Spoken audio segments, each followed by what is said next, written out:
नमस्कार दोस्तों, स्वागत है आपका फिर से एक नए वीडियो में। तो दोस्तों, मुझे मेरे सब्सक्राइबर ने कुछ कमेंट किए हैं और जो मैंने अभी एक वीडियो बनाया था जिसमें आपको पे स्केल के बारे में बताया था, ठीक है। जो बोर्ड ने अप्रूवल देने के बाद न्यू पे स्केल यानी कि थर्ड पीआरसी लागू होने के बाद जो संभवित पे स्केल यहाँ पर लागू करने वाली है उसके बारे में बताया था, ठीक है। तो उस पर मुझे कमेंट आया है एनी 12 पे स्केल के बारे में बताइए, ठीक है। तो भाई साहब, ये जो एनी 12 पे स्केल ये तो आपकी सेकंड पीआरसी में आती है, तो इसके बारे में चलिए बताऊंगा, ठीक है। यानी कि मेरे सब्सक्राइबर ने कुछ कमेंट किए हैं, उन सब्सक्राइबर के जो कमेंट्स है वो आपको सबसे पहले बता देता हूँ। देखिए, यहाँ पर एनी 12 पे स्केल आफ्टर पीआरसी स्टेग्नेशन और वीआरएस 2019 वालों के लिए खुशखबरी है, ठीक है। तो यहाँ पर बहुत सारे इससे रिलेटेड मुझे सवाल पूछे गए हैं, तो क्या पहले सवाल है पहले वो देख लेते हैं। देखिए दोस्तों, यहाँ पर जितेंद्र जी ने पूछा है कि मेरी बेसिक पे 14,880 रुपए है और इसमें 3 स्टेग्नेशन इंक्रीमेंट मिलते हैं, ठीक है। यानी कि इस जो सैलरी जो सेकंड पीआरसी के तहत उनको 3 इंक्रीमेंट मिले हैं जो अभी तक उनको नहीं मिले, क्योंकि सैलरी तो स्टेग्नेशन हो गई लेकिन इंक्रीमेंट वो नहीं मिल पाए, ठीक है। और इसलिए क्या है, थर्ड पीआरसी के बाद उन इंक्रीमेंट का इनको फायदा मिलेगा या नहीं, ठीक है। उसके बाद यहाँ पर भारत सर जी ने भी फिर से एक सवाल पूछा है, E11 basic pension 13,785, then what is in third PRC calculate the same things, ठीक है। यहाँ पर इन्होंने जो पूछा है उसके हिसाब से भी यहाँ पर मैं जवाब देने की पूरी कोशिश करूंगा। उसके बाद यहाँ पर एक और कमेंट है, नई पेंशन प्रणाली कब लागू हुई भाई साहब, तो चलिए इसके बारे में देख लेते हैं। देखिए, सेकंड पीआरसी में 12 पे स्केल क्या है, ठीक है। 12 पे स्केल के बारे में बताइए, तो सेकंड पीआरसी के 12 पे स्केल के बारे में बताऊंगा। उसके बाद यहाँ पर एक और सवाल है जो कि गणपति तिवारी जी ने पूछा है, ऐसा कुछ नाम है इनका। हम एनी 12 में काम कर रहे हैं, हमारे स्केल के बारे में क्यों नहीं बता रहे, कृपया एनी 12 स्केल के बारे में बताइए। यानी कि एनी 12 के बारे में बहुत सारी यहाँ पर सवाल पूछे गए हैं, तो उनके बारे में बताना बहुत जरूरी, ठीक है। यहाँ पर चलिए मैं सैलरी स्टेग्नेशन के बारे में बताऊंगा। एनी 12 जो कैटेगरी है जिसमें आप आते हो, ठीक है, उसके बारे में भी यहाँ पर पूरी जानकारी देने की कोशिश करूंगा, ठीक है। देखिए, यहाँ पर जो आपने एनी 11, एनी 12 और एनी 5 जो भी पेंशन से जुड़े सवाल पूछे हैं वो 10% फिटमेंट और 119.5% डीए जो कि 2017 से बकाया है, ठीक है। 2017 से बकाया पेंशन डिवीजन के लिए आधार मानकर हम ये कैलकुलेशन करने वाले हैं, ठीक है। क्योंकि देखिए 119.5% डीए 2007 से लेकर 2017 के बीच का है और वही इफेक्टिव डेट के साथ लागू होगा, तो उसी के हिसाब से यहाँ पर हर एक सवाल का जो भी है कैलकुलेशन हम करेंगे, ठीक है।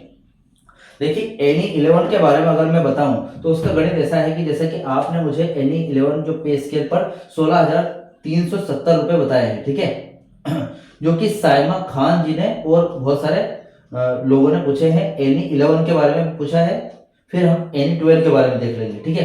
तो एनी 11 का पे स्केल, एनी 11 जो पे स्केल पर आपने मुझे पूछा है इतना 16,370 रुपये आपने बताया है अपनी बेसिक पे, ठीक है। इसे अगर हम कैलकुलेट करते हैं, ठीक है, जो कि आपकी सेकंड पीआरसी के तहत है ये, ठीक है, सेकंड पीआरसी के तहत है ये आपकी बेसिक पे, ठीक है। ये जो 16,370 है इसका हम देखिए, इनको सबसे पहले मैं आपको बता दूं, यहाँ पर जो फॉर्मूला है वो देख लेते हैं, ठीक है। फॉर्मूला, यहाँ पर फॉर्मूला क्या है, बेसिक लगा रहे हैं, उसके बाद हम 119.5% आईडीए लगा रहे हैं जो कि 2017 के टाइम था, और उसके बाद हम यहाँ पर 10% फिटमेंट पर कैलकुलेट करेंगे, ठीक है। तो ये फिटमेंट है, ठीक है। अब यहाँ पर आपकी बेसिक आपने मुझे क्या बताई थी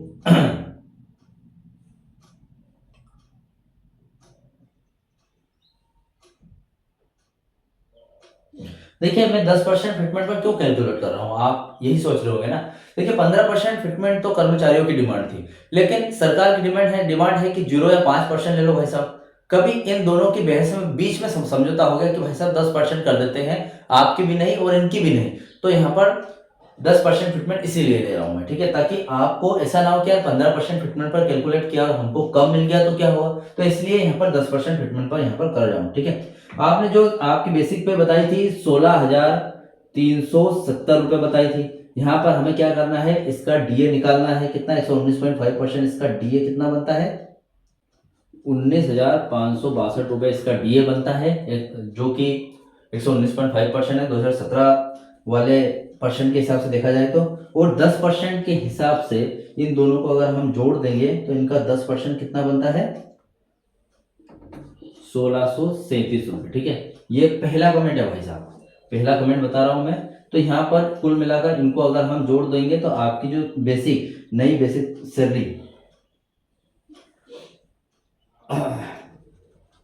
न्यू बेसिक पे कितनी बनेगी आपकी, न्यू बेसिक पे आपकी बनकर निकल कर आएगी 37,569। ठीक है, ये थर्ड पीआरसी लागू होने के बाद आपकी न्यू बेसिक पे बनेगी। ठीक है, ये पहले कमेंट का पूरा सवाल मैंने यहाँ पर कैलकुलेशन कर दिया है, जैसे कि आप बोलते हो कैलकुलेशन करके बताइए, तो ये ऐसा यहाँ पर है। ठीक है, अब जवाब ये है कि एनी 11 का जो नया शुरुआती लगभग 37,000 से लेके 38,000 के बीच में सेट होगा थर्ड पीआरसी लागू होने के बाद। सेकंड सवाल था एनी 5 स्केल पर जो विवाद था, जो कि मुझे दिव्यनु दू से खमीरदा, मतलब यार बहुत बड़ा नाम है, मैं यहाँ पर हाईलाइट कर दूंगा, वो आपको ज्यादा अच्छा रहेगा। देखिए इन्होंने कहा है कि आपने एनी 5 के बारे में गलत बताया। ठीक है, तो वो भी देख लेते हैं। देखिए आपने एनी 5 में सेकंड पीआरसी के तहत एनी 5 कैटेगरी में सेकंड पीआरसी के तहत आपने जो सैलरी बताई थी मुझे, कितनी बताई थी, जो आपकी बेसिक पेंशन होगी ये शायद है ना, बेसिक पेंशन, चलो हम 8,700 रुपये बताई थी, कुछ लोगों ने यहाँ पर 8,000 से लेके 16,840 भी बताई थी। मेरा मार्कर थोड़ा सा डिम हो गया है तो थोड़ा सा एडजस्ट कीजिएगा। ठीक है, आई होप आपको दिख रहा होगा, क्योंकि भाई साहब मैं एक अच्छे मोबाइल से शूट कर रहा हूँ और एक आईफोन से शूट कर रहा हूँ, अच्छा दिख रहा होगा। ठीक है, तो इस हिसाब से देखा जाए तो इसका जो डीए है, ये जो 8,700 के हिसाब से हम कैलकुलेट करेंगे तो आपका इसका जो डीए है वो कितना बनेगा, यानी कि 8,700 रुपये हमारी बेसिक है, प्लस इसका हम डीए निकालेंगे तो डीए कितना बनेगा 119.5%, 10,396 रुपये। ठीक है, ये यहाँ से कैलकुलेट कर रहा हूँ इसी फॉर्मूले पर, आप इसको मत भूल जाना। ठीक है, आप बोलोगे कि इसका कैसे कैलकुलेट कर दिया है कि नहीं, तो ये इस पर कैलकुलेट किया मैंने। ठीक है, उसके बाद हम यहाँ पर 10% फिटमेंट लेकर चलेंगे तो 10% फिटमेंट कितना बनता है, इसका फिटमेंट बनता है 870 रुपये के समथिंग। ठीक है, अब इन तीनों को हमने जोड़ लेना है तो आपकी जो न्यू बेसिक है वो बन जाएगी, वो निकल कर आएगी 19,000 के समथिंग, 19,966 के समथिंग आपकी न्यू बेसिक बनेगी। ठीक है, तो आपने जो दूसरा कमेंट किया था एनी 5 पे स्केल के बारे में, कि जो मैंने इसके पहले जो वीडियो बनाया था उसमें थोड़ा सा गलत बताया आपको, तो गलत नहीं बताया भाई साहब, मैंने शायद कैलकुलेशन नहीं किया हुआ है ना, कैलकुलेशन नहीं किया तो आपको पूरी तरीके से समझ में नहीं आया, इसलिए आपने बोला होगा। तो फिलहाल देखिए जवाब में ये कि जो आपका न्यू बेसिक है, ठीक है, आपने एनी 5 सेकंड पीआरसी का 8,700 से नया बेसिक जब थर्ड पीआरसी लागू होगी तो 19,666 रुपया यहाँ पर बनेगा। ठीक है, एनी 12 पे स्केल की बात करूं तो आपने पूछा एनी 12 के बारे में क्यों नहीं बता रहे हो। ठीक है, तो देखिए एनी 12 सेकंड पीआरसी के तहत आपका जो आपने बताया 17,600, ठीक है, एनी 12 सेकंड पीआरसी के तहत था। ठीक है, ये भी सेकंड पीआरसी का था। यहाँ पर आपने बताया था, कितना बताया था, 17,600। ठीक है, ये कैलकुलेशन कर रहा हूं मैं। ठीक है, 17,600 के करीब था। अब इसका डीए कितना निकल कर आता है, 17,600 का डीए निकल कर आता है भाई साहब 21,032 रुपये। इसका यहाँ पर फिटमेंट निकालना है 10% हमें, तो कितना निकल कर आएगा 1760 रुपये, 1,760 रुपये। इन सभी को हमें जोड़ लेना है।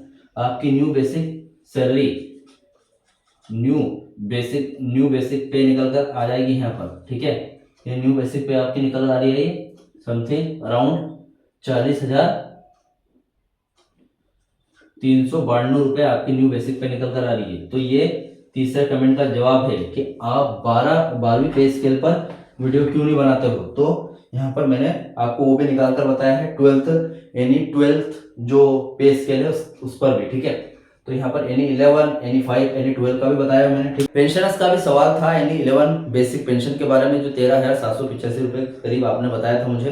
ठीक है। इसका पुरानी पेंशन यानी कि 13,785 रुपए है। 10% फिटमेंट का अगर रिवीजन करेंगे तो आपका आईडीए जो 13,785 है, इस पर जैसे कि आपकी बेसिक पे है, यहाँ से थोड़ा सा कट कर देंगे, आपकी बेसिक पे है 13,785 प्लस इसका अगर हम DA 19.5% निकालेंगे तो कितना बनेगा 16,673 रुपये बन रहा है। प्लस इसमें फिटमेंट जोड़ देंगे 15% तो 1,378 रुपये के करीब बनेगा। तो दोस्तों मैं ये शॉर्ट फॉर्म इसलिए बता रहा हूँ कि देखिए आप देखिएगा यहाँ पर काला था स्टार्टिंग में, मेरा मार्कर धीरे धीरे डिम हो रहा है तो आपको बाद में दिखाई नहीं देगा, इसलिए मैं थोड़ा सा शॉर्ट फॉर्म में बता रहा हूँ ताकि आपको समझ में भी आ जाए, मेरा वीडियो भी पूरा बन जाए सही से और मार्कर बीच में टूटे ना। अगर जो मार्कर बीच में बंद हो गया तो मुझे क्या है कि डायरेक्ट बोल के बताना पड़ेगा, तो वो इतना अच्छी तरीके से स्पष्ट और समझ नहीं पाएंगे आप, तो मार्कर से ज्यादा ठीक है। तो यहाँ पर इन तीनों को हम जोड़ लेंगे, ये है आपका बेसिक, ये है आपका आईडी 119.5% और ये है 10% फिटमेंट जो कि कर्मचारी और पेंशनर्स के बीच का हमने जो रखा अभी वही, ठीक है। तो आपकी जो सैलरी है वो कहाँ पर सेट हो रही है, समथिंग आपकी सैलरी हो रही है 31,600 के बीच में आपकी थर्ड टीआरसी के बाद सैलरी सेट हो रही है, ठीक है। तो ये थर्ड टीआरसी लागू होने के बाद आपका पेमेंट है जो कि आपने सवाल किया था कि E11 बेसिक पेंशन 13,085। लो लाइट भी चली गई, तो भाई साहब सभी एक साथ काम होने होते हैं। दोस्तों ये थे आज के महत्वपूर्ण सवाल, और जो भी सवाल थे जैसे सवाल पूरे हुए और लाइट चली गई, चलो कोई बात नहीं, फिर भी मैं स्टेगनेशन के बारे में जानकारी दे देता हूँ, स्टेगनेशन इंक्रीमेंट के बारे में भी जो आपने पूछा था, ठीक है। देखिए जितेंद्र सर ने पूछा था यहाँ पर, अगर आपकी बेसिक 14,880 रुपए है तो आप स्टेगनेशन पर हो, ठीक है।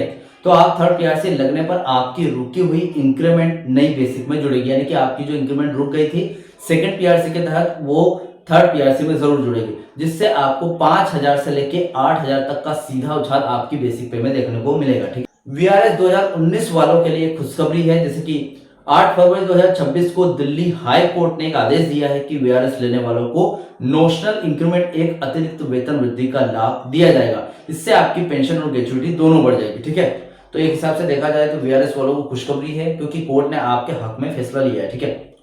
यहाँ पर देखिए मनीष जी ने पूछा था कि नई पेंशन प्रणाली के बारे में कब लागू हुई, ठीक है। देखिए भारत में नई पेंशन प्रणाली NPS 1 जो कि OPS पुरानी थी, उससे नई पेंशन प्रणाली NPS लागू हुई है, ठीक है। जनवरी 2004 से लागू हुई थी, लेकिन BSNL के वे जो कर्मचारी है जो रूल 37A के तहत इन दायरे में आते हैं वे अभी भी पुरानी पेंशन यानी कि OPS के हकदार हैं, क्योंकि वो डोंट ऑब्जर्व कर्मचारी है, ठीक है। मैनेजमेंट अप्रूवल की बात करूं, एक हिसाब से देखा जाए तो PRC लागू करने में देरी हो रही, ठीक है।